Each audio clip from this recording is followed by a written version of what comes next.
வேற லெவல்ல இருக்க போகுது. 1ஆ 2ஆ சொல்லுங்க. மே 15ஆம் தேதிக்கு அப்புறம் சூப்பர். அப்ப மே 15க்கு முன்னாடி நல்லா இல்லையானா அதோட சூப்பர். ஏன்னா 4 விஷயம். ஒண்ணு, இந்த பக்கம் பாத்தீங்கன்னா 11ஆம் அதிபதியும் ராசிநாதனும் பரிவர்த்தனை வேற. நான் தான் சொல்றேன், என் பாஷையெல்லாம் சொன்னா ஒரு மாதிரி இருக்கும். சொல்லும் போது நான் படுற சந்தோஷத்தை தனுசு ராசிக்காரர்கள் நீங்களும் பட்டுக்கொள்ளுங்கள், அவ்வளவுதான். சுக்கிரன் குரு வீட்லயும் குரு சுக்கிர வீட்லயும் அப்படியே டிரான்சிட் ஆயிட்டு இருக்காங்க, பரிவர்த்தனை ஆயிருக்காங்க. 10க்கு சுக்கிரன் உச்சமாகி இருக்கிறார்.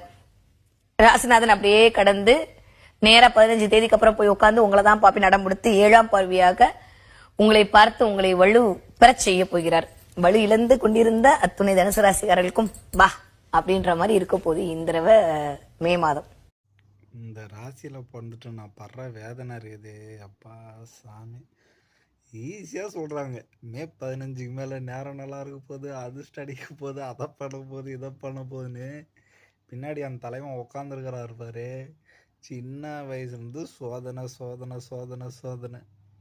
பக்கத்தில் இந்த சைடு விருச்சிகத்துக்கு போயிருந்தா கூட நல்லா இருந்திருக்கும் பழகுது, இந்த சைடு வந்திருந்தா கூட நல்லா இருந்திருக்கும் பழகுது.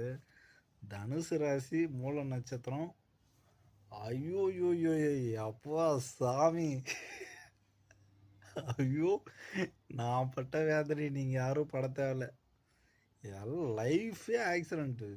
இந்த மாதிரி ஒரு நரக வேதனைலாம் அதாவது நான் பெற்ற இன்பத்தை நீங்கள் யாரும் பெறக்கூடாதுன்ற இதெல்லாம் நான் சொல்லலை. நான் பெற்ற சந்தோஷத்தை நீங்கள் எல்லாம் பெற்றுங்க. ஆனால் நான் எனக்கு ஏற்பட்ட தியாகமும் வலியும் வேதனையும் உங்களுக்கு யாருமே அடுத்த ஜென்மத்தில் நாச்சும் தனுஷாக பிறகுறவங்களுக்கு ஏற்படக்கூடாது. என்னங்க ராசி, ஈஸியாக சொல்லிட்டு போகிறாங்க. நாளைக்கு ஒரு பிரச்சனைக்கு போய் சத்திக்க போகிறேன். நாளையிலேருந்து எப்படி நேரம் இருக்க போகுதுன்னு எனக்கு தெரில. சரி, ஒரு சாட்சிக்காக எடுத்துக்கலாம். இது நாளைக்கு மே 15 நேரம் சரியாக போகுதுன்னு சொல்லிட்டாங்களா? மே 15 நாளைக்கா? ஆமாம். ஆனால் நாளையிலேருந்து எனக்கு இருக்கிற பிரச்சனை தலைக்கு மேலே இருக்குது. நாளைக்கு எப்படி நாள் ஆரம்பிக்குதுன்றத நாளைக்கு சாயங்காலம் வந்து சொல்கிறேன், நாளைக்கு நைட்டு. சரிங்களா? பாருங்கள், ரொம்ப மோசமாக போகுதுங்க.